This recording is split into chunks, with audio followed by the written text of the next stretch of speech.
ఓం అజ్ఞానతిమిరాంధస్య జ్ఞానాంజనశలాకయా చక్షురున్మిళితం येन తస్మై శ్రీగురవే నమః. శ్రీచైతన్యమనోభీష్టం స్థాపితం येन భూతలే స్వయం రూపః కదా మహ్యం దదాతి స్వపదాంతికం.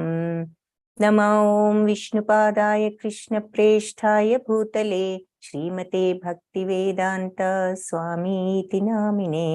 నమస్తే సరస్వతి దేవి గౌరవాణి ప్రచారిణే నిర్విశేష శూన్యవాది పాశ్చాత్య దేశధారిణే. హే కృష్ణ కరుణా సింధో దీనబంధో జగత్పతే గోపేశ గోపికా కాంత రాధా కాంత నమోస్తుతే. తప్త కాంచన గౌరాంగి రాధే బృందావనేశ్వరి వృషభానుసుతే దేవి ప్రణమామి హరిప్రియే. జయ శ్రీ కృష్ణ చైతన్య ప్రభు నిత్యానంద శ్రీ అద్వైత గదాధర్ శ్రీవాసాది గౌర్ భక్త బృంద. హరే కృష్ణ కృష్ణ కృష్ణ హరే హరే, హరే రామ రామ రామ హరే హరే, హరే కృష్ణ కృష్ణ కృష్ణ హరే హరే, హరే రామ రామ రామ హరే హరే. హరే కృష్ణ. భక్తులందరికీ అధ్యాయం పేరు గుణత్రయ విభాగ యోగము. అంటే ప్రకృతిలోని త్రిగుణాలు, త్రయ అంటే మూడు గుణాల విభాగ యోగము అని అర్థం. సో ఈ గుణాలు ఏమిటో ఇక్కడ చూద్దాము. మొట్టమొదటిగా భగవాను వాచతో ప్రారంభం. పరం భూయ ప్రవక్ష్రీ భగవాను వాచ, పరం భూయ ప్రవక్ష్యామి జ్ఞానానాం జ్ఞానముత్తమం యజ్ఞాత్వా మునయః సర్వే పరాం సిద్ధిమితో గతా. దేనిని తెలుసుకుని మునులందరూ కూడా ఈ జ్ఞానం అన్నిట్లోకి ఉత్తమమైన ఈ జ్ఞానం నీకు మరి ఇంకొకసారి ఈ దివ్యమైన జ్ఞానాన్ని ఇంకొకసారి చెప్తాను. ప్రవక్ష్యామి అంటే చెప్తాను. యజ్ఞాత్వ ఏ జ్ఞానాన్ని అయితే తెలుసుకుని మునయ సర్వే మునులందరూ కూడా పరమసిద్ధిం ఇతో గత పరమసిద్ధత్వాన్ని గత పొందారో అలాంటి జ్ఞానాలన్నిట్లోకి ఉత్తమమైన జ్ఞానాన్ని నీకు మరి ఒక్కసారి నీకు ఇప్పుడు ఉపదేశిస్తాను అని చెప్తున్నారు. ఇదం జ్ఞానముపాశ్రిత్య మమ సాధర్మ్యమాగతాః సర్గేపి నోపజాయంతే ప్రళయేన వ్యధంతి చ. ఈ జ్ఞానాన్ని ఎవరైతే ఆశ్రయిస్తారో, ఉపాశ్రిత్య అంటే ఎవరైతే ఆశ్రయిస్తారో, మమ సాధర్మ్యం ఆగత, నా యొక్క ధర్మాన్ని, నా యొక్క ధామాన్ని ఆగత అక్కడికి వస్తారు, నా దగ్గరికి వస్తారంటే నన్ను చేరుకుంటారు. సర్గేపి నోపజాయంతే అంటే సృష్టి సమయంలో ఉపజాయంతే మళ్ళీ వాళ్ళు జన్మించరు. ప్రళయం అప్పుడు నా వ్యధంతి చ అంటే మరియు ప్రళయంలో వాళ్ళు వ్యధ చెందరు అంటే నాశనం కారు అని అర్థం. కాబట్టి ఎవరైతే ఈ జ్ఞానాన్ని ఆశ్రయిస్తారో వాళ్ళు నా ధర్మాన్ని అంటే మమ సాధర్మ్యం, నా యొక్క ధర్మం అంటే నన్ను చేరుకుంటారు, వస్తారు, నా యొక్క ధర్మానికి వస్తారు అంటే నా యొక్క పరంధామానికి చేరుకుంటారు అని చెప్తున్నారు. వాళ్ళు మళ్ళీ సృష్టి సమయంలో మళ్ళీ వాళ్ళు పుట్టరు, అలాగే ప్రళయ సమయంలో వ్యధ చెందరు. అంటే ఏమిటి? ఈ జనన మరణ చక్రం నుంచి వాళ్ళు విముక్తి చెంది వాళ్ళు భగవంతుడి పరంధామాన్ని చేరుకుంటారు, సచ్చిత్తానంద స్థితికి వెళ్తారు అని ఇక్కడ చెప్తున్నారనమాట. మమయో నిర్మహద్ బ్రహ్మ తస్మిన్ గర్భం దధామ్యహం సంభవ సర్వభూతానాం తతో భవతి భారత. సో బ్రహ్మం అని పిలువబడేటటువంటి ఈ మహత్తత్వం, అది బ్రహ్మము అంటాం, అది మహత్తత్వం. ఈ మహత్తత్వమే మరి పుట్టుకకు కారణం. నిర్మహద్ బ్రహ్మ అంటే ఈ మహత్తత్వమే పుట్టుకకు కారణం. సంభవ సర్వభూతానాం తతో భవతి భారత. ఈ బ్రహ్మం అనేటటువంటి మహత్తత్వమే అన్ని జీవరాశులు, సర్వభూతానాం సమస్త జీవరాశులు కూడా సంభవించేటట్లు చేస్తుంది భారత. భరత వంశస్థుడ భరత కుమార అర్జున అని అర్థం. సో ఏది అన్ని జీవరాశులను సంభవించేటట్లు అంటే పుట్టి ఇలా ఎగ్జిస్ట్ అవటానికి కారణం, పుట్టి ఇలా జీవించటానికి ఒక ఫామ్ రావటానికి అన్ని జీవరాశులకి కారణం ఏమిటి అంటే ఈ బ్రహ్మము అనేటటువంటి మహత్తత్వమే. అయితే తస్మిన్ గర్భం దధామ్యహం, అహం నేనే దాని యొక్క గర్భంలో బీజాన్ని వేసిన వాడిని అని చెప్తున్నాడు అన్నమాట. సో ఆ బ్రహ్మము అని పిలువబడే మహత్తత్వమే ఈ పుట్టుక, అన్ని జీవరాశుల యొక్క పుట్టుక, ప్రాణుల యొక్క జననాలను సాధ్యం చేసేది. ఆ రకంగా నేనే ఆ బ్రహ్మం యొక్క గర్భంలో బీజాన్ని వేశాను, బీజ ప్రదానం చేసిన వాడిని నేనే అని చెప్తున్నారు.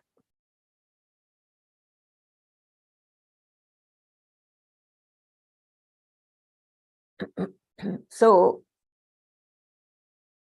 మనం అంటే సృష్టికర్త అంటే బ్రహ్మ చేస్తున్నా భగవంతుడి యొక్క శక్తియే అందులో ఉన్నది కాబట్టి ఆయన దాన్ని అమలుపరిచే ఆయనే, కానీ ఆయన దానికి కేంద్రం, దానికి మూలం కాదు. దానికి ఈ సృష్టికి మూలం నేనే అని ఇక్కడ భగవంతుడు చెప్పటం మనం చూస్తున్నాం.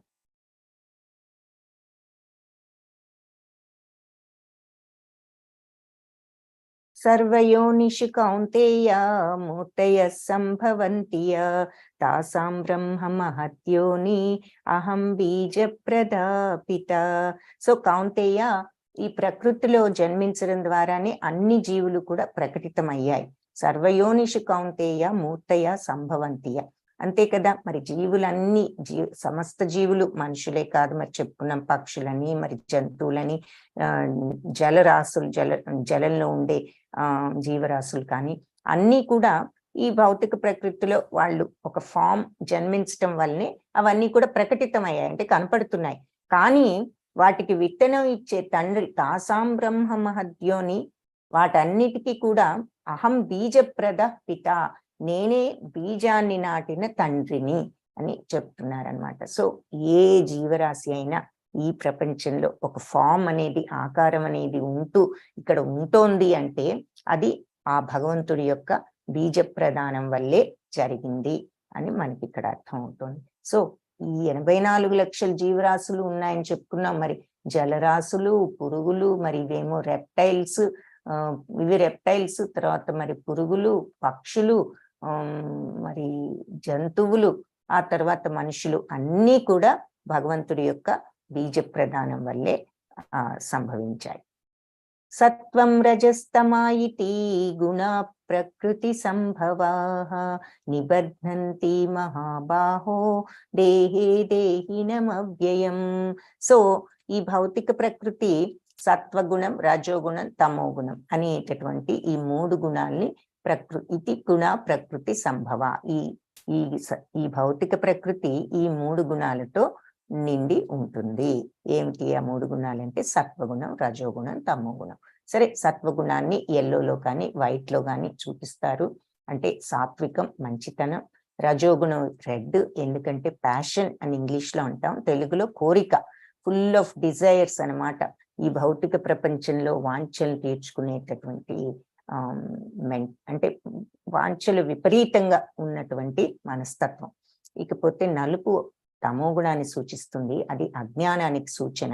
సో అది ఉన్నప్పుడు సరి అయిన నిర్ణయాలు తీసుకోకపోవడం, సరి అయిన ప్రవర్తన లేకపోవటం, సరి అయిన ఆలోచన తీరు లేకపోవటం, ఈ రకంగా చెడు మార్గాల వైపు వెళ్ళేటటువంటి అవకాశం ఎక్కువగా తమో గుణ అవకాశం ఉన్నది. అవకాశం కాదు, చెడు మార్గాల్లోకి వెళ్ళటం జరుగుతూ ఉంటుంది అజ్ఞానం వల్ల. సో అది తమో గుణం. సో సాధారణంగా మానవులందరూ ఎక్కువ రజోగుణంలో ఉంటూ ఉంటారు అని చెప్తారు ఎక్కువ మంది. ఎందుకంటే అందరం కూడా ఈ భౌతిక ప్రపంచంలో ఈ కోరికలు తీర్చుకోవాలనే తాపత్రయంలోనే ఉంటూ ఉంటాం కాబట్టి ఎక్కడో కొంతమంది మరి వాళ్ళు ఈ రకంగా మనకు ఈ ఆధ్యాత్మిక మార్గంలోకి వెళ్ళటానికి ప్రయత్నం చేసినప్పుడు మెల్లగా ఈ రజోగుణాన్ని వదిలి తమో గుణంలోకి వెళ్ళే అవకాశం ఉంటుంది. సత్వగుణంలోకి వెళ్ళే అవకాశం ఉంటుంది. త్రిగుణాల ప్రభావాలు ఏమిటి? ఈ 3 చూసాం, సత్వరజస్ తమో గుణాలు. వీటి ప్రభావం అంటే చిన్న చిన్న ఎగ్జాంపుల్స్ తో చెప్తున్నారనమాట. ఉదయం లేచే సమయం ఏమిటి అంటే, మరి సత్వగుణంలో ఉన్న వాళ్ళు ఉదయాన్నే లేవడం జరుగుతుంది 5 గంటలకు, లేదా ఇంకా ముందే. మరి రజోగుణంలో ఉన్న వాళ్ళు కొంచెం ఆలస్యంగా లేవడం, ఇక్కడ 8 అంటున్నారు. తమో గుణంలో ఉన్న వాళ్ళు సగం రోజు అయిపోయిన తర్వాత లేవడం బాగా ఆలస్యంగా.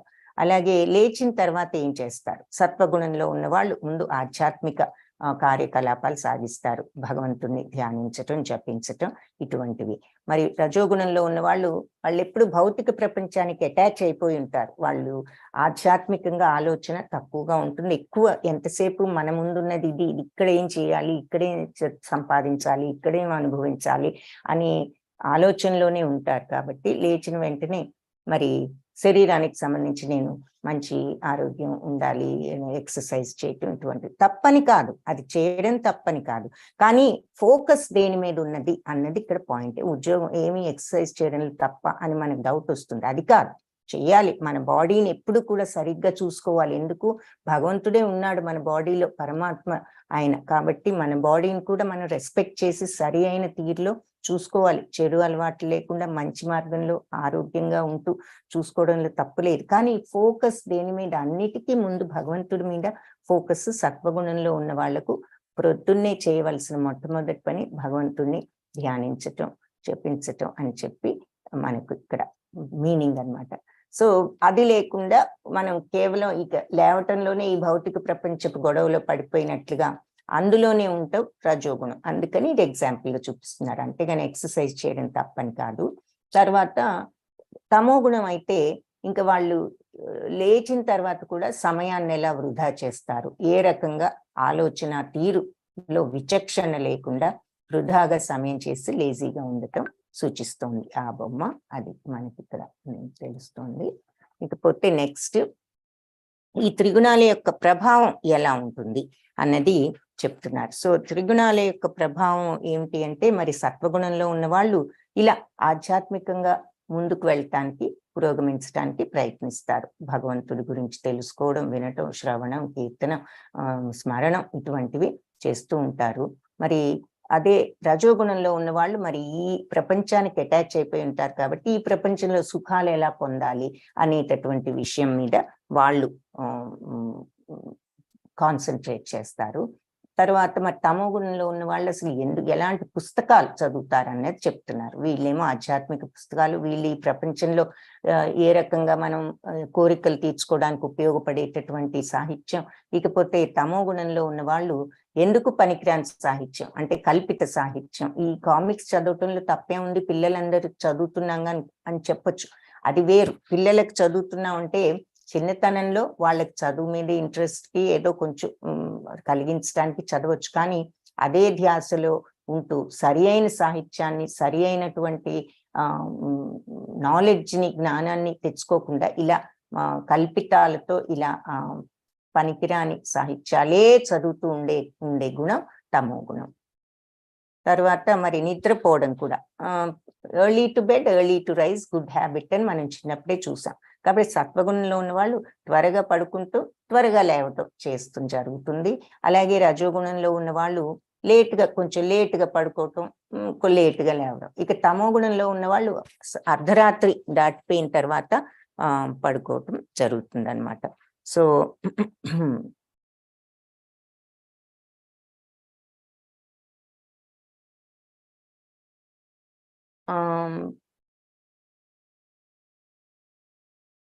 సత్వగుణం, రజోగుణం, తమో గుణం,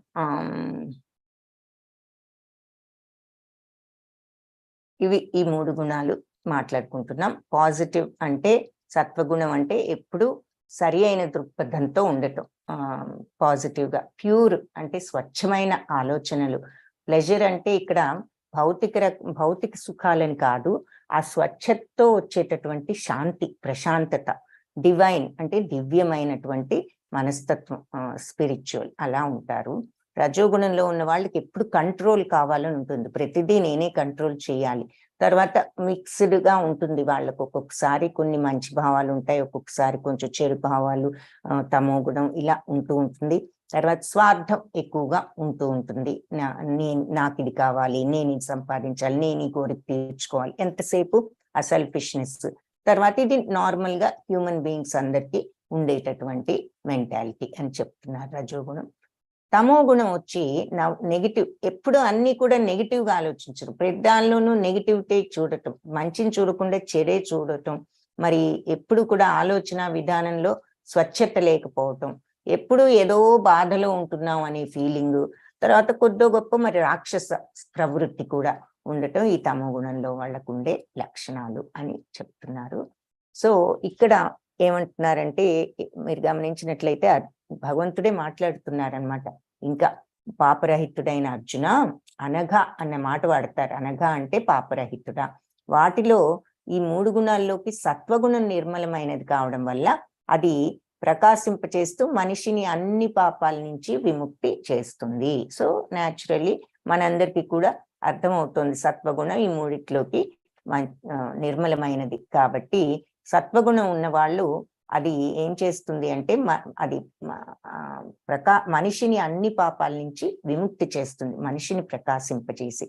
అయితే సత్వగుణంలో ఉన్నప్పుడు కూడా సుఖం మీద జ్ఞానం మీద ఆసక్తి, అది కూడా మనిషిని బందీ చేస్తుంది. ఎలాగూ అంటే నేను మంచి గుణంలో ఉన్నాను, నేను మంచి పనులు చేస్తున్నాను, నేను ఆధ్యాత్మిక మార్గంలో ఉన్నాను అనేటటువంటి ఒక ఫీలింగ్ మనసులో ఉంటుంది. సో నేను చేస్తున్నాను అనే ఆ ఫీలింగ్, నాకు మంచి జరుగుతుంది, నేను పుణ్యలోకాలకు వెళ్తాను, అలా నేను చేస్తున్నాను అనేటటువంటి ఆ ఫీలింగ్ ఉండటంతో అది వాళ్ళను ఆ రకంగా ఆత్మను బంధిస్తుంది. సో అంటే కంప్లీట్ గా ప్రతిఫలాపేక్ష లేకుండా లేరనమాట వాళ్ళు. మంచి పనులు మంచి మార్గంలో ఉన్నా నేను చేస్తున్నాను, నాకు ఇది వస్తుంది అనే ప్రతిఫలాపేక్ష ఎక్కడో ఉన్నది. అందుకని అది ఉన్నంత కాలము ఏదో ఒక బంధం వస్తుంది, బందీ అవుతారు, కానీ పుణ్యం వస్తుంది వాళ్ళకి. సో అని చెప్తున్నారు. ఆ రకంగా ఆ ఫీలింగ్స్ తో సత్వగుణంలో ఆ ఫీలింగ్స్ ఉన్నంత కాలం సత్వగుణంలో ఉన్నా కూడా బందీలు అవటం జరుగుతుంది. రజోగుణంలో రజోగుణం అపారమైన కోరికలు ఆశల నుంచి ఉద్భవిస్తుంది, అది రజోగుణం. ఇది ఆత్మను కామ్యకర్మల పట్ల ఆసక్తి కలిగించి బంధిస్తుంది. సో 3 గుణాలు కూడా ఏదో ఒక రకంగా బంధిస్తున్నాయి ఆత్మను. రజోగుణమేమో మరి కోరికలు అనుకున్నాం కదా, విపరీతమైన కోరికలు, సెల్ఫిష్నెస్, అది కావాలి ఇది కావాలి, ఎంతసేపు ఏదో తీర్చుకోవాలని తాపత్రయం. సో ఆ రకంగా ఆత్మను బంధిస్తుంది. సత్వగుణమేమో అన్ని మంచి పనులు చేస్తున్నప్పటికీ నేను మంచి పనులు చేస్తున్నాను అనేటటువంటి ఆ నేను చేస్తున్నాను అనే ఆ ఫీలింగ్ తో ఆత్మను బంధిస్తుంది. తమో గుణం, అజ్ఞానం వల్ల జనించే ఈ తమో గుణం ప్రాణులన్నిటికీ అవివేకాన్ని కలిగిస్తుందని తెలుసుకో. ఇది పిచ్చితనం, సోమరితనం, నిద్ర, ఈ వీటిల్లో ఆత్మను ఈ శరీరంలో బంధిస్తుంది. దేంతో? ఈ సోమరితనంతో, నిద్రతో, ఈ రకంగా అది ఆత్మను బంధిస్తుంది. సో 3 గుణాలు కూడా ఏది కూడా ఆత్మకు మోక్షం, ఆత్మను దర్శించే రకంగా లేవు. ఈవెన్ సత్వగుణం కూడా ఈ ఫీలింగ్ తో నేను మంచివాడిని, మంచి పనులు చేస్తున్నాను, నాకు ఇది వస్తుంది, పుణ్యం వస్తుంది, ఇలా అనుకున్నంత కాలం కూడా అది కూడా ఆత్మను బంధిస్తుంది. పుణ్యలోకాలకు వెళ్తారు, అది ఎలాగో చెప్తున్నారు, పాపాలన్నీ విముక్తి అవుతాయి, కానీ కంప్లీట్ మోక్షం రాదు. ఎందుకు అంటే నేనే చేస్తున్నాను అనే ఫీలింగ్ తో ఆ రకంగా బందీలవుతారు. సత్వం సుఖే సంజయతి రజః కర్మణి భారత జ్ఞానమావృత్య తు తమః ప్రమాదే సంజయచ్యుత. సో అర్జున, సత్వగుణమేమో సుఖాన్ని చేకూరుస్తుంది, రజోగుణమేమో మరి కర్మలలో బద్ధుణ్ణి చేస్తుంది, తమో గుణం జ్ఞానాన్ని కప్పివేసి వ్యక్తిని బుద్ధిహీనతలో బంధించి వేస్తుంది. సత్వగుణం సుఖాన్ని చేకూరుస్తుంది అంటే ఏమిటి అంటే ఎప్పుడు కూడా ఒక ప్లెజర్ లో ఉంటాము అన్నది ఇక్కడ అర్థం అన్నమాట. సో వాళ్ళు ఎప్పుడు మంచి మార్గంలో ఉంటూ ఆ రకంగా వాళ్ళు ఆనందాన్ని అనుభవిస్తూ ఉంటారు. రజోగుణంలో ఉన్న వాళ్ళు ఇక ఎంతసేపు ఈ పనులలో బిజీగా ఉంటూ ఉంటారు. తమో గుణంలో ఉన్న వాళ్ళు ఇక జ్ఞానాన్ని కప్పివేస్తుంది కాబట్టి బుద్ధిహీనతలో బంధించి వేస్తుంది అని చెప్తున్నారు. ఇది సత్వగుణం వాళ్ళకి ఎగ్జాంపుల్. మరి రజోగుణం వాళ్ళు తమో గుణం వాళ్ళు ఇలా అని చెప్పి చూపిస్తున్నారు. రజస్తమశ్చాభిభూయ సత్వం భవతి భారత, రజసత్వం తమశ్చైవ తమస్సత్వం రజస్తథా. సో భరత కుమారుడా, కొన్నిసార్లు రజస్తమో గుణాలను అణిచి సత్వగుణం ఆధిపత్యం చలాయిస్తుంది. మరి కొన్నిసార్లు ఏమో మరి సత్వతమో గుణాలను అణిచి రజోగుణం ఆధిపత్యాన్ని చలాయిస్తుంది.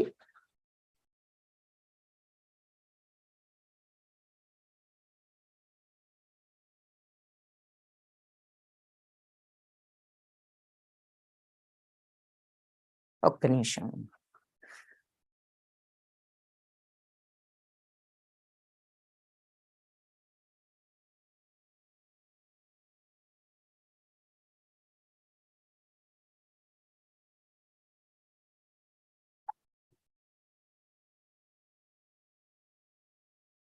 ఇతర సమయాల్లో తమో గుణం సత్వరజో గుణాలను ఓడిస్తుంది. ఈ విధంగా ఎప్పుడు ఆధిపత్యం కోసం ఈ మూడు కూడా అంటే ఒక కాంపిటీషన్ లో ఉంటూ ఉంటాయి అన్నమాట. సో కొన్నిసార్లు ఏమో రజోగుణం, కొన్నిసార్లు సత్వగుణం, కొన్నిసార్లు తమో గుణం. అందుకే మనకు కొన్నిసార్లు మంచి ఆలోచనలు రావచ్చు, కొన్నిసార్లు చెడు ఆలోచనలు వస్తూ ఉంటాయి. కొన్నిసార్లు ఏమో ఈ రజోగుణం అది కావాలి ఇది కావాలని ఎక్కువగా ఆ మోడ్ లో ఉంటాము. బట్ కొన్నిసార్లు మంచి మార్గంలో ఉంటాం, ఇంకా కొన్నిసార్లు ఇంకా చెడు మార్గంలో కూడా చెడు ఆలోచనలు కూడా రావచ్చు అని చెప్పి ఇలా మూడు గుణాలు కూడా ఆధిపత్యం కోసం ఎప్పుడు ప్రయత్నిస్తూ ఉంటాయి, పోటీ పడుతూ ఉంటాయి అని చెప్తున్నారు.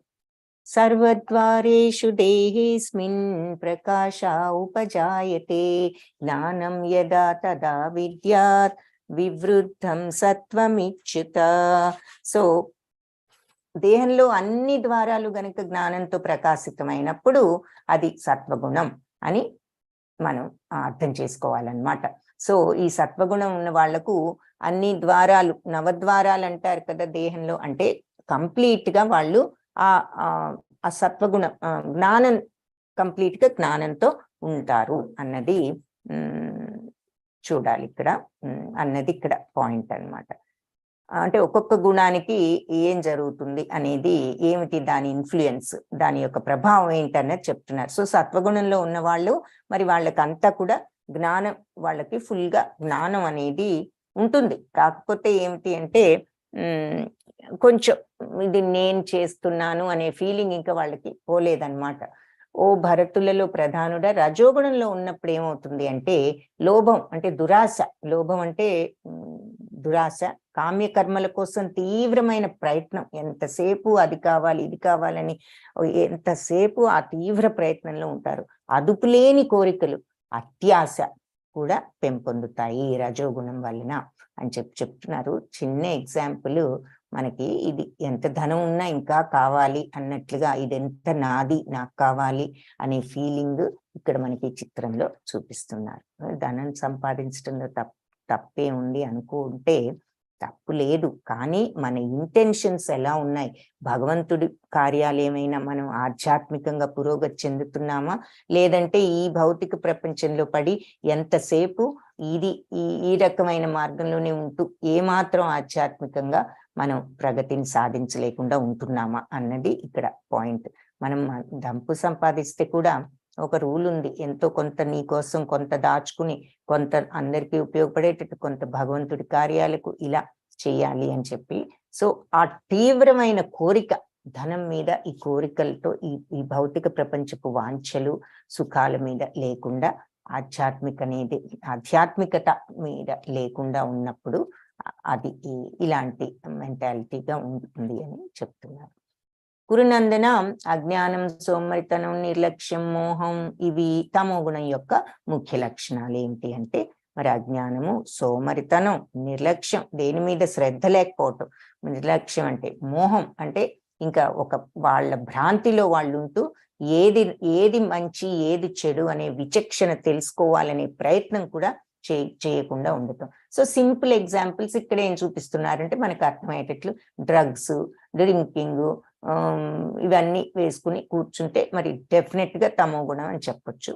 ఇంకా కొంచెం చూస్తే ఈ గుణాలన్నిటితో సోమరితనంతో ఉంటూ అవతల వాళ్ళను దూషిస్తూ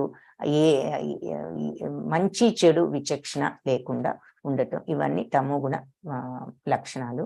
సో సత్వగుణం గనక ఎక్కువగా ఉన్నప్పుడు ఏం చేస్తాం, న్యాచురల్ గా కలిసిమెలిసి ఉంటాము, మరి ఆధ్యాత్మిక మార్గంలో ఉంటాము, ఎదుటి వారిని తప్పు పట్టకుండా ఉంటాము, మరి అందరితోనూ ప్రేమగా ఉంటాము. ఇవన్నీ కూడా సత్వగుణంలో ఉన్నప్పుడు జరుగుతుంది. అదే రజోగుణంలో ఉన్నారనుకోండి, ఇంకెంతసేపు దురాశ, తీవ్రమైన కోరికలు, అత్యాశ, ఇంకా ఈ కోరికలను తీర్చుకోవడానికి విపరీతమైన ఆందోళన, కలవరము, హడావుడి, ఎప్పుడూ ప్రశాంతత లేకుండా ఉండటం, తీవ్రంగా ఈ కోరికలు తీర్చుకునే ప్రయత్నంలోనే ఉండటం, అణుచుకోలేని ఈ కోరికలు, ఆ తపన, ఇవన్నీ కూడా రజోగుణ లక్షణాలు.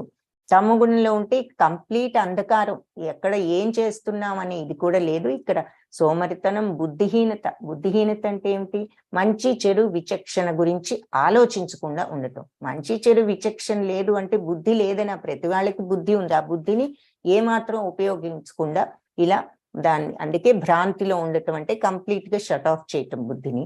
ఆ భ్రాంతిలో ఉండటం అంటే వాళ్ళ లోకంలో వాళ్ళు ఉంటూ ఏది మంచి ఏది చెడు అనే విచక్షణ కూడా ఇంత కూడా ఉపయోగించడానికి ప్రయత్నించకుండా ఉండటం, అది తమో గుణం.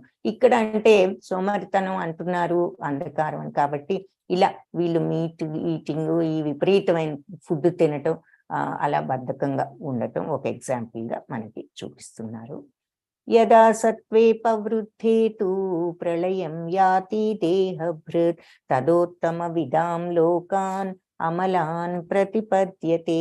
సో మనిషి సత్వగుణం ప్రధానంగా ఉండి మరణించినప్పుడు జ్ఞానులుండే పవిత్ర లోకాలు అంటే రజస్సు, తమస్సు ఇలాంటివి లేని వాటిని చేరుకుంటారు అని చెప్తున్నారు. మనిషి సత్వగుణ ప్రధానంగా ఉండి మరణించినప్పుడు, సత్వగుణంతో మరణిస్తే జ్ఞానులుండే పవిత్ర లోకాలు, ఎందుకు అందులో రజోగుణం తమో గుణం లేని వాటికి చేరుకుంటారు. ఈ జ్ఞానులందరూ అక్కడ ఉంటారు కాబట్టి అక్కడికి వెళ్తారు.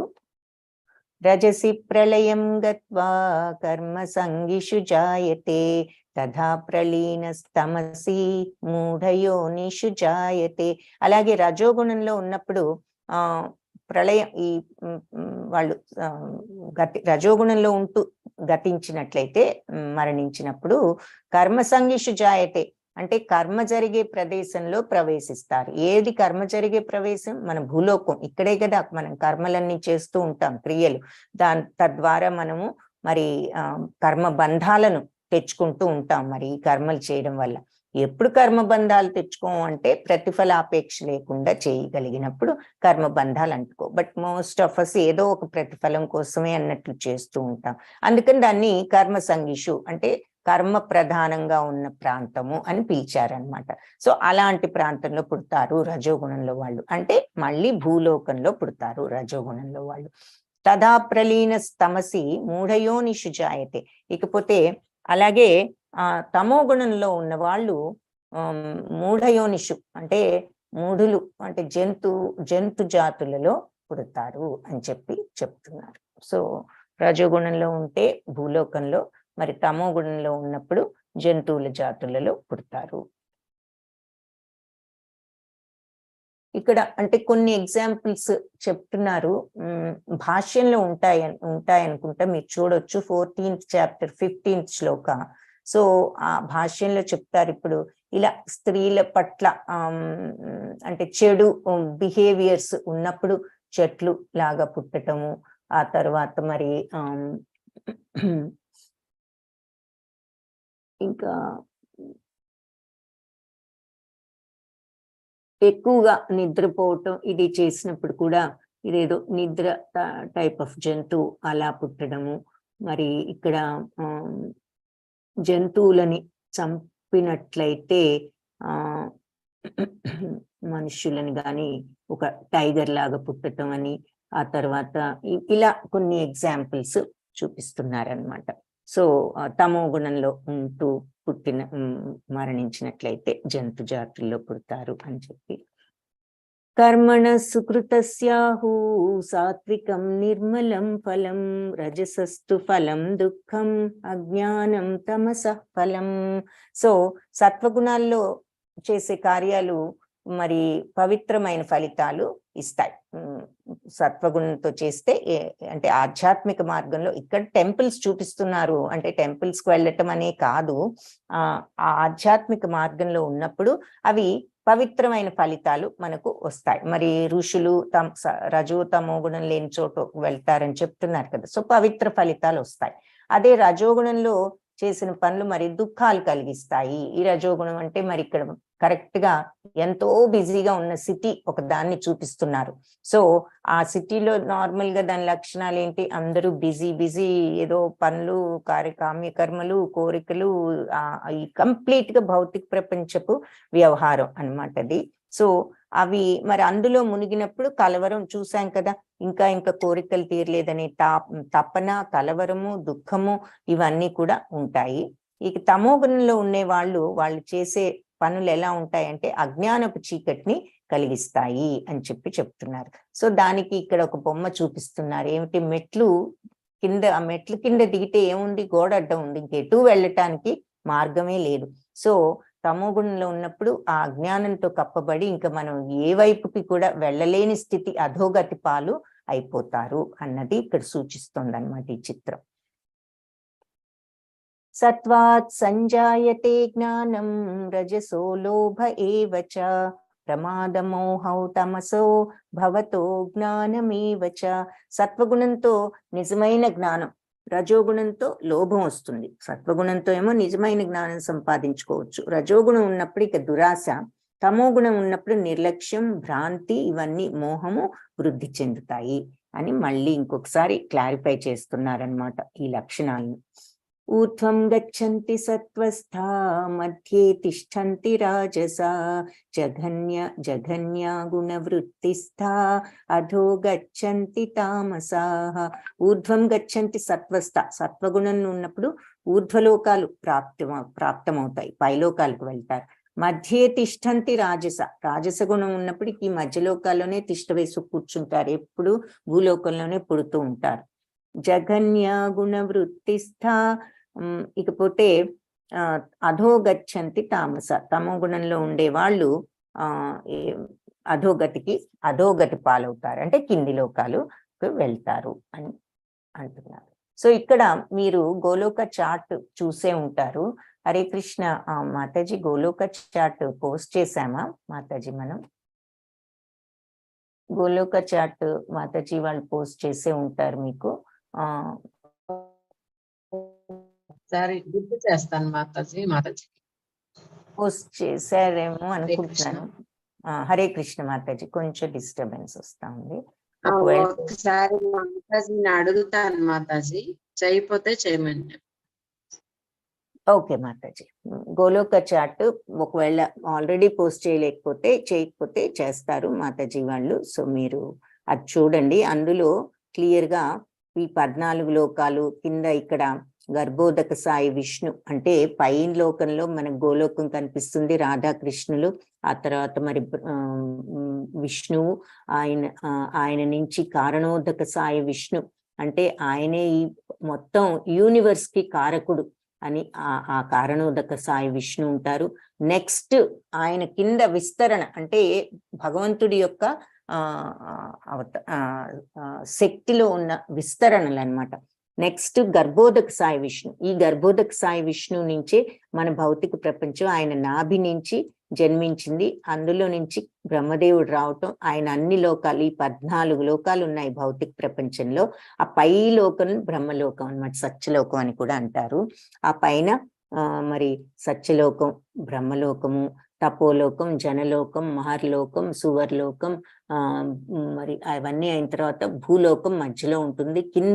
కింది లోకాలు అంటే అతల, వితల, సుతల, తలాతల, మహాతల, రసాతల, పాతాళ లోకాలన్నీ కింద ఉంటాయన్నమాట.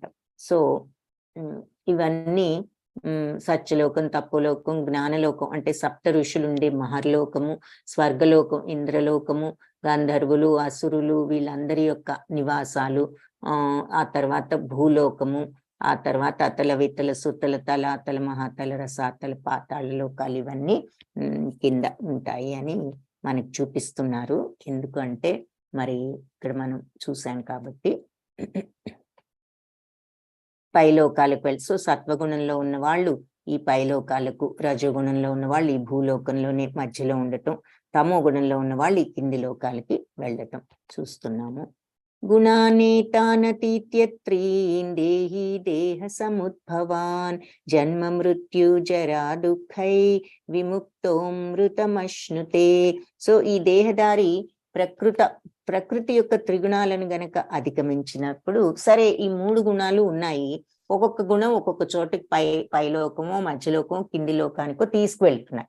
మరి అసలు మనం భగవంతుడి దగ్గరికి వెళ్ళాలి అనుకుంటే ఏమిటి, ఎలాగు అనే డౌట్ కనుక వచ్చినట్లయితే ఇక్కడ చెప్తున్నారనమాట. గుణానేతానతీత్యత్రీన్ దేహి దేహ సముద్భవాన్. సో ఈ ప్రకృతి గుణాలను గనక అతీతంగా, ఈ 3 గుణాలకు అతీతంగా వెళ్ళగలిగినప్పుడు, ఈ దేహం నుంచి ఈ 3 గుణాలకు అతీతంగా వెళ్ళగలిగినప్పుడు జన్మ మృత్యు జరా దుఃఖై విముక్తోమృతం అశ్నుతే. అప్పుడు ఏం జరుగుతుంది అంటే జన్మ మృత్యు జరా దుఃఖాలకు కారణమైన ఈ శరీరం నుంచి విముక్తి చెంది మనం అమృతత్వాన్ని అంటే అమరత్వాన్ని అంటే మోక్షాన్ని పొందుతారు. ఎప్పుడైతే ఈ దేహదారి ప్రకృతి త్రిగుణాలైనటువంటి సత్వరజస్తమో గుణాలు 3టిని కూడా అధిగమించగలిగినప్పుడు, సో మామూలుగా తమో గుణం ఉంటే ఏం చేయటానికి ప్రయత్నించాలి, కనీసం రజోగుణానికన్నా వెళ్ళాలి, ముందు అంధకారాన్ని అజ్ఞానాన్ని వదిలించుకోవాలి. రజోగుణంలో నుంచి కూడా మనం సత్వగుణానికి వెళ్ళటానికి ప్రయత్నించాలి. సత్వగుణంలోకి వెళ్ళినా కూడా మనం నేనే చేస్తున్నాను మంచివాణ్ణి అనేటటువంటి ఆ భావన, అంటే ఒక ప్రతిఫలాపేక్ష కోసం చేస్తున్నాం, ఇంకా అది కావాలి ఇది కావాలి స్వర్గం కావాలి పుణ్యం, అది కూడా వదులుకుని స్వచ్ఛమైన స్వచ్ఛత కోసమే మనం జస్ట్ ఆ ప్యూరిటీతో ఉన్నప్పుడు అది శుద్ధ సత్వ గుణం. అది ఆ 3 గుణాలు, సత్వగుణాన్ని దాటి ఇంకా దేనికి వెళ్తాం, అది మంచిదే కదా అని మనకి డౌట్ వస్తుంది. ఆ సత్వగుణంలో నేను చేస్తున్నాను అనేటటువంటి ఆ ఫీలింగ్, నాకు ఈ మంచి మార్గం కావాలి అంటే అవన్నీ బిగినింగ్ స్టేజెస్. మరి తప్పే ఉంది అనుకోవడంలో అనుకుంటాం, సరే మనం అందరం ఆ స్టేజ్ లో ఉంటాము, కానీ ఆ స్టేజ్ని దాటగలిగే స్థితి రావాలన్నమాట. అప్పుడు ఏం జరుగుతుందంటే ఇక నేను చేస్తున్నాను అనే ఫీలింగ్ కూడా పోయి కంప్లీట్ గా ఆ సత్వగుణంలోనే ఆ సచ్చిత్తానంద స్థితిలో ఉండగలుగుతారు. అప్పుడు ఆ మోక్షం విముక్తి చెంది ఈ జన్మలోనే అమరత్వాన్ని పొందుతారు అని చెప్తున్నారు. అంటే ఈ బంధాలు చూసారే, ఇక్కడ శృంఖలాలు, ఈ చైన్స్ అన్ని తెంచుకోవటం అన్నమాట. ఈ బంధాలన్నీ బందీలవుతారో ఆత్మను బందీ చేస్తున్నారన్నమాట చూస్తున్నాము మాటకి. అంటే ఏ పని చేసినా మనం ఈ రకంగా ఈ కర్మల్లో బందీలమైపోతున్నాం. సరే తమో గుణం ఉంటే చెప్పనే అక్కర్లేదు, రజోగుణం కోరికలతో అది కూడా బంధించేసేసి మళ్ళీ భూమి మీద పడేస్తూ ఉంటాయి మనని. సత్వగుణం కూడా నేను మంచివాడిని, నేను పుణ్యం, నాకు పుణ్యం వస్తుంది, అది ఇది అనుకోవడంతో ఆ రకంగా మనం పైలోకాలకు వెళ్తాము, కానీ మళ్ళీ మనల్ని బందీలను చేస్తూ ఉంటుంది. కాబట్టి ఈ శృంఖలాలు, ఈ బద్ధత్వాన్ని తెంచుకోవాలి అంటే మనం 3 గుణాలని కూడా అధిగమించి ఉండాలి, ఆ శుద్ధ సత్వంలోకి వెళ్ళాలి అని చెప్పి ఇక్కడ ధ్యానం అంటే భగవంతుడి మీద ఎప్పుడూ జపిస్తూ ఉండటం అని కూడా కాదు, ఆ స్టేజ్ లో సమస్తము కూడా భగవంతుడికి అర్పించిన వాళ్ళు అవుతారనమాట. సో నేనేదో చేస్తున్నాననే ఫీలింగ్ ఉండదు. అర్జున న్యాచురల్ గా వాళ్ళ ఆ సచ్చితానంద తత్వాన్ని ఫీల్ అవుతారు, న్యాచురల్ గా ఇక వాళ్ళ స్టేట్ లో ఉంటారన్నమాట. అర్జున ఉవాచ క్లైర్లింగైత్రీన్ గుణ. ఇప్పుడు అర్జునుడు మాట్లాడుతున్నాడు. ఇప్పటి వరకు భగవంతుడు ఇదంతా వివరించిన తర్వాత క్లైర్లింగైత్రీన్ గుణానీతాన్ అతీతో భవతి ప్రభో హిమాచార కథం చైతాన్ త్రీన్ గుణానతివర్తతే. సో ప్రభు మరి ప్రకృతి చెప్తున్నారు కదా ఇంతకు ముందు, ఈ 3 ప్రకృతి త్రిగుణాలను ఆఖరికి సత్వగుణాన్ని కూడా అధిగమించినప్పుడు ఈ జనన మరణం అనేటటువంటి వాటి నుంచి విముక్తి పొంది అమరత్వాన్ని పొందుతారు, అమృత తత్వాన్ని అని చెప్పారు. కాబట్టి అర్జునుడు ఏమడుగుతున్నాడంటే ఈ 3 గుణాలకు అతీతంగా ఉన్న వాళ్ళ లక్షణాలు ఎలా ఉంటాయి, అతను ఏ విధంగా కిమాచార కథం, ఏ విధంగా ప్రవర్తిస్తాడు. త్రీన్ గుణానతి వర్తతే, అతను 3 గుణాలకు అతీతంగా ఎలా వెళ్తాడు అని అర్జునుడు మనలాగానే అర్జునుడికి కూడా ఇవే డౌట్స్ వచ్చాయన్నమాట. ఈ ప్రకృతి త్రిగుణాలకు అతీతంగా వెళ్తే మరి మోక్షం వస్తుంది అంటున్నారు.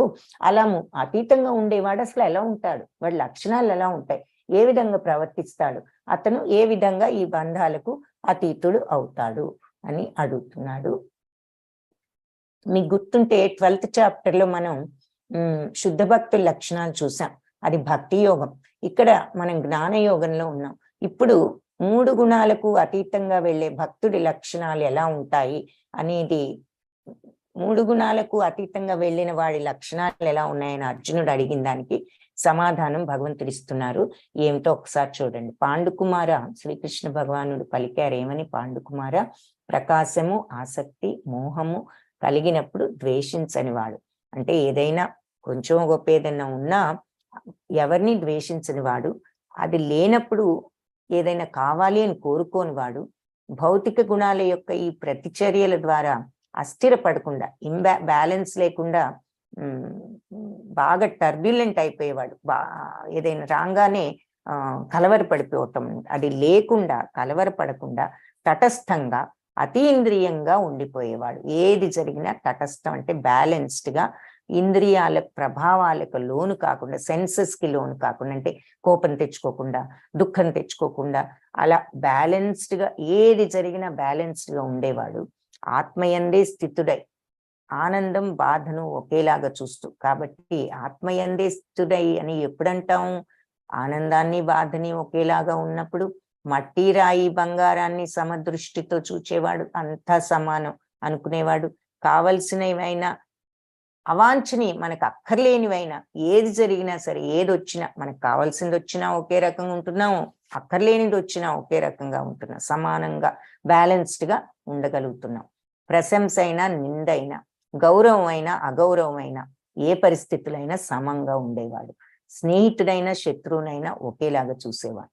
మరి అన్ని భౌతిక కార్యకలాపాలు త్యజించిన వాడు, అంటే అన్ని నిజమైన అకర్మ స్టేజ్ అన్నమాట. అకర్మ అంటే మనం ఏం చెప్పుకున్నాం కర్మయోగంలో? ప్రతిఫలాపేక్ష లేకుండా పని చేస్తే అప్పుడు బంధాలు మనకు అంటుకున్నప్పుడు అది కర్మ. కర్మ అంటే బంధాలు అంటుకుంటాయి. సో ఒక పని చేసినప్పుడు ఆ పని మీద అపేక్ష, ఇంటెన్షన్ తో ఒక పని చేస్తే, అంటే ఆశతో గనక, ప్రతిఫలం మీద ఆసక్తితో చేస్తే అది కర్మ అవుతుంది, బంధాలు అంటుకుంటాయి. కానీ ఒక పని చేస్తూ ఆ ప్రతిఫలం మీద ఆసక్తి లేకుండా చేయగలిగినప్పుడు మనకు ఆ బంధాలు అంటుకోవు, అప్పుడు అది అకర్మ అవుతుంది. ఓకే, సో కానీ అది నిజమైన అకర్మ స్టేజ్ ఏదంటే ఫైనల్ గాను హైయెస్ట్ అకర్మ. ఏ పని వాళ్ళు కంప్లీట్ గా ఏ విషయంలోనూ కూడా వాళ్ళకి ఆలోచన అంతా కూడా ఆత్మ మీదే కేంద్రీకరించి ఉంటుంది. కాబట్టి ఆ స్టేట్ లో ఉన్న వాళ్ళు ఇక వాళ్ళు ఏ పని చేయవలసిన అవసరం లేదు, వాళ్ళకి ఎప్పుడు సచ్చిత్తానంద స్థితిలో ఉంటారు. కాబట్టి అది వాళ్ళు ప్రకృతి గుణాలను, అన్ని భౌతిక కార్యకలాపాలు త్యజించిన వాళ్ళు అంటే ఇక వాళ్ళకి ఏ కోరిక లేదు, వాళ్ళు ఎప్పుడు ఆత్మలోనే స్థితులై ఉంటూ అందులోనే ఆనందాన్ని అనుభవిస్తూ ఉంటారు. వాళ్ళు ప్రకృతి గుణాలన్నిటినీ కూడా అధిగమించిన వాళ్ళు అని చెప్తారు అని చెప్పేసి ఇక్కడ చెప్తున్నారు.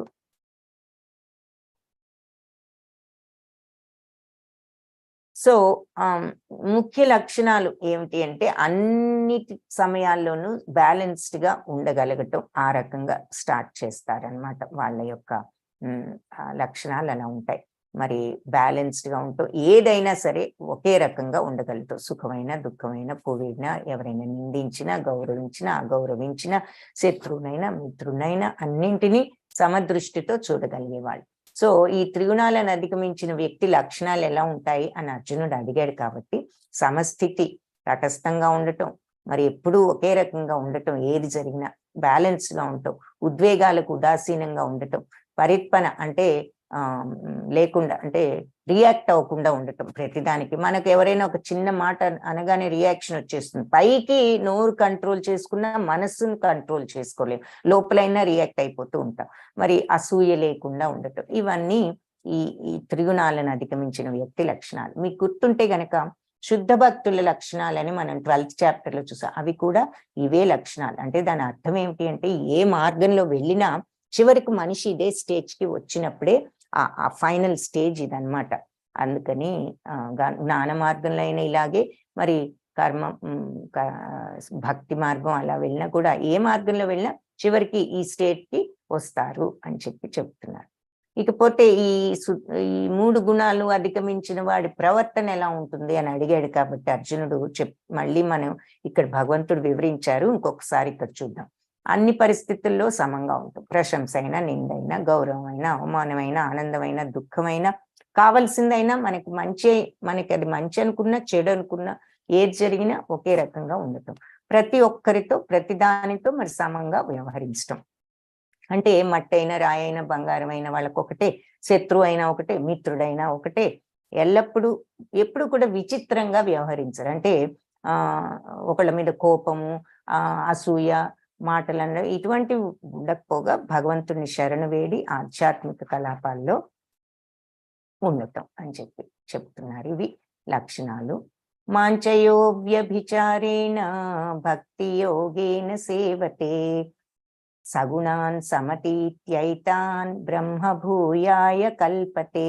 సో అన్ని పరిస్థితుల్లోనూ నిశ్చలమైన, ఇంపార్టెంట్ శ్లోక, నిశ్చలమైన భక్తియుక్త సేవలో నిమగ్నమై ఉండేవాడు. అంటే ఏ పరిస్థితి అయినా, నీ కష్టం రాని, సుఖం రాని, భయం రాని, ఏదైనా సరే నిశ్చలంగా భక్తిలో నిమగ్నమై ఉండేవాడు.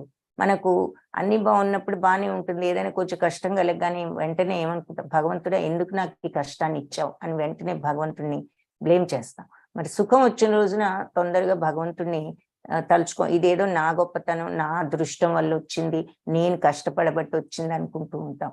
కానీ నిజంగా ఈ భక్తుడైన వాడు అన్ని పరిస్థితుల్లో నిశ్చల భక్తి సేవలో నిమగ్నమై ఉండేవాడు. వెంటనే భౌతిక ప్రకృతి యొక్క గుణాలను అధిగమించి బ్రహ్మస్థితికి వస్తాడు. సో ఎప్పుడైతే మనం ఆ బ్యాలెన్స్డ్ స్టేజ్ లో ఎవరైతే ఉండగలుగుతారో అన్ని పరిస్థితుల్లోనూ భక్తి, స్టేబుల్ భక్తి, నిశ్చల భక్తిలో ఉండగలిగిన వాడు వెంటనే ఈ ప్రకృతి గుణాలు అధిగమించి బ్రహ్మం స్థితికి వస్తాడు అని చెప్తున్నారు. అంటే ఈ సత్వరజ స్తమో గుణాలు భగవంతుడి యొక్క సృష్టి, మాయా సృష్టి అని చెప్పుకున్నాము. మరి అవి ఎలా తోలుబొమ్మలు అట్లా ఆడిస్తున్నాయి మనిషిని. ఏ స్థితిలో ఉన్నా సరే ఆ భక్తిలోనే నిశ్చలంగా ఉండగలిగేవాడు మరి బ్రహ్మస్థితికి వస్తాడు. బ్రహ్మణో హి ప్రతిష్టాహం, ఇది కూడా ఇంపార్టెంట్ శ్లోకం. అమృతస్య వ్యయస్య చ శాశ్వతస్య చ ధర్మస్య సుఖస్య ఏకాంతికస్య చ. సో ఈ బ్రహ్మంలో మరి చెప్తున్నారు కదా, ఎవరైతే ఎప్పుడు అన్ని పరిస్థితుల్లో నిశ్చలంగా భక్తిలో ఉంటారో వాళ్ళు బ్రహ్మం అనే స్థితికి వస్తారని. ఆ బ్రహ్మం ఎలా ఉంటుందో ఇక్కడ చెప్తున్నారు. ఆ బ్రహ్మం అనే స్థితి ఏమిటి, ఆ సచ్చిదానంద స్థితి ఏమిటి అన్నది చెప్తున్నారు. బ్రహ్మణో హి ప్రతిష్టాహం, ఆ బ్రహ్మణంలో నేనే ప్రతిష్ఠుడనై ఉన్నాను ఆ బ్రహ్మంలో అంటున్నారు. అమృతస్య చ, అది అమరమైనది, అమృత తుల్యమైనది. అవ్యయస్య చ, నాశనం లేనిది. వ్యయం అంటే ఖర్చు అయ్యేది, అవ్యయం అంటే ఖర్చు కానిది అని అర్థం. ఇక్కడ ఖర్చు కానిది అంటే నాశనం లేనిది అని అర్థం. సో అమృత తుల్యమైనటువంటిది, నాశనం లేనిది ఆ బ్రహ్మం, అందులో నేనే ప్రతిష్ఠుడనై ఉన్నాను. అది ఇంకా ఏమిటి, శాశ్వతస్య చ, శాశ్వతమైనది. ధర్మస్య అంటే సహజమైన ధర్మం, అంటే మనిషి నిజంగా ఆత్మను పరమాత్మను చవి చూడగలిగినప్పుడు ఆ సహజానంద మోడ్ అది మనిషిది. అందుకే పుట్టిన పిల్లలు దేవుడితో సమానం అంటారు. ఎందుకు, వాళ్ళు ఇంకా ఈ భౌతిక సంబంధించినటువంటి ఈ భావాలు, కోరికలు, ఈ అసూయలు ఇవేమీ డెవలప్ చేసుకోలేదు, కోపాలు వాళ్ళు. అందుకే దేవుళ్ళు పసిపిల్లలు అనే మాట వింటూ ఉంటాం. అంటే కంప్లీట్ ఆత్మతత్వంలో ఉండగలగటం అని అర్థం. సరే, వెంటనే ఈ భౌతిక ప్రపంచపు గుణాలన్నీ కూడా అలవాటుపోతూ ఉంటాయి. బట్ దాని అర్థం అది శాశ్వతం. ధర్మస్య అంటే ఒరిజినల్ గా మనందరం సచ్చితానంద మూర్తులం. ఆ ఆత్మ అనేది లోపల ఉన్నది కాబట్టి దాని తత్వమే సచ్చితానందం. కానీ ఈ కోరిక వల్ల ఈ మిగిలిన గుణాలన్నీ కూడా డెవలప్ అయిపోయి ఈ కోపాలు, తాపాలు, అసూయలు, ద్వేషాలు ఈ కోరిక వల్ల జనించి గుణాలన్నీ మన ఆత్మను కప్పివేశాయి. అందుకే మన ఆత్మ దర్శనం, ఆత్మానందం, సచ్చితానంద తత్వం మనకు అర్థం కావడం లేదు అని ఇక్కడ మనం అర్థం చేసుకోవాలి. సో ఒరిజినల్ గా మనందరం కూడా సచ్చితానంద తత్వం ఉన్న ఆత్మతో ఉన్నాం కాబట్టి మన తత్వం సచ్చితానందం, కానీ మనకది చూసే భాగ్యం లేదు. ఎందుకంటే ఈ కోరికలు దానిని కప్పివేశాయి. కామం అనే దాంతో ఆత్మ కప్పివేయబడింది అని భగవంతుడే ఒక శ్లోకంలో చెప్తారు. కాబట్టి ఆ శాశ్వత ఈ ధర్మానికి అది ఆ ధర్మం గుణ సచ్చితానంద తత్వం, అది మన ఒరిజినల్ సహజ ధర్మం అన్నమాట. సహజ స్థితి అంటున్నారు. మన సహజ స్థితే ఆ సచ్చితానంద స్థితి. కానీ ఈ కామం మొత్తాన్ని కప్పివేసి మన ఇలా చేసేసింది. సో సుఖస్య అంటే సుఖవంతమైనదంటే ఈ భౌతిక సుఖాల టైప్ సుఖాలు కాదది. అంటే సచ్చిత్ ఆనందంలో ఉన్న దివ్యానందం, నిత్యానందం, పరమానందం, ఎండ్ లేని ఆనందం. ఈ ఆనందాలన్నిటికీ ఎండ్ బిగినింగ్ ఉంటుంది. ఒక బిగినింగ్, ఈ రోజు ఆనందం మంచి లాభం వచ్చిందను, బిజినెస్ లో లేదంటే మంచి ఇల్లు కొనుక్కున్నామను ఆనందం ఉంటుంది. నెక్స్ట్ అది పర్మనెంట్ గా ఉంటుందా? 4 రోజులు అయ్యేసరికి ఇంకేదో బాధ వచ్చింది అనుకుంటాం, ఇది మర్చిపోతాం. ఉందనే గ్రాటిట్యూడ్ కూడా మనకు ఉండదు. సో ఇవన్నీ బిగినింగ్ ఎండ్ ఉన్నటువంటి సుఖాలు, ఈ భౌతిక ప్రపంచపు సుఖాలు. కానీ ఈ సుఖం, ఈ సుఖస్యై ఇది పర్మనెంట్ అన్నమాట. ఇక్కడ దివ్యానందం నిత్య, అది వచ్చింది అంటే అది పోయే క్వశ్చన్ లేదు. సో కాంతికస్యచ, ఎంతో కాంతివంతమైనది. సో ఈ బ్రహ్మంలో అమృత తుల్యమైన నాశనం లేని ఈ బ్రహ్మంలో నేనే ప్రతిష్ఠుడనే ఉన్నాను ఇక్కడ కనిపిస్తోంది. శాశ్వతమైనది, సహజ ధర్మం, మనందరికీ సహజంగా ఉండవలసిన ఆనందం, సుఖవంతమైనది, కాంతివంతమైనది. దానికి ఆ బ్రహ్మానికి నేనే ఆధారం అని చెప్తున్నారు. సో కాబట్టి మనం సరి అయిన ఎంపికలు చేసుకోవడం ద్వారా ఈ శరీరంలో ఉండగానే నెక్స్ట్ జన్మకి రెడీ అవ్వాలి అని చెప్పి మనం ఈ చాప్టర్ లో చూస్తున్నాం. మరి మనం చేసే పనులను బట్టే నెక్స్ట్ జన్మ మనకు వస్తుంది అన్నది మనం ఇక్కడ చూసాం. కాబట్టి అంటే మరి సత్వగుణంలో ఉన్న వాళ్ళు పైలోకాలు వెళ్తారు, రజోగుణంలో ఉన్న వాళ్ళు మళ్ళీ భూలోకంలో పుడతారు, తమో గుణంలో ఉన్న వాళ్ళు కింది లోకాలకు వెళ్తారని చూసాము. అలాగే మరి ఇక్కడ చెప్పారు. సో మనం చేయవలసిన పని ఏమిటి అంటే మరి ఈ జన్మలోనే సరి అయినటువంటి ఎంపికలు చేసుకుని ఈ జన్మలోనే మనం నెక్స్ట్ జీవితానికి ప్రిపేర్ అవ్వాలి. కాబట్టి కొంతమంది ఈ బాధలు పడలేము, ఈ జన్మ అయిపోతే బాధ పోతుంది అనుకుంటూ ఉంటాం. కానీ భగవంతుడిని చేరుకోవడానికి మనం సరైన మార్గాన్ని ఎన్నుకోవాలి అని చెప్తున్నారు. గుణాలు, ఈ సత్వరజస్తమో గుణాలు మనల్ని బందీలు చేస్తాయి. భగవంతుడు మనకు విముక్తి ప్రసాదిస్తాడు ఈ 3 గుణాలకు అతీతంగా వెళ్ళగలిగినప్పుడు.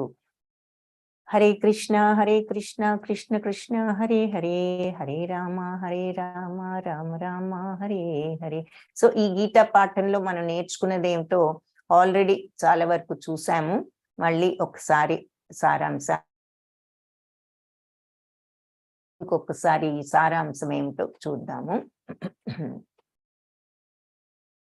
సదా భక్తియుక్త సేవలో నిమగ్నమై ఉండటం ద్వారా మనం ఈ భౌతిక గుణాల అటాచ్మెంట్ నుంచి సులభంగా విడబడగలము. కాబట్టి ఇప్పుడు భక్తిని మనస్సులో స్థిరపరచుకోగలిగితే ఈ గుణాలన్నిటినీ నుంచి బయటపడగలం. అంటే ఇది వినటానికి ఈజీగానే ఉంటుంది, కానీ మనం ఫాలో అవటానికి కరెక్ట్ గా ఏం చేయాలనే డౌట్ వస్తుంది.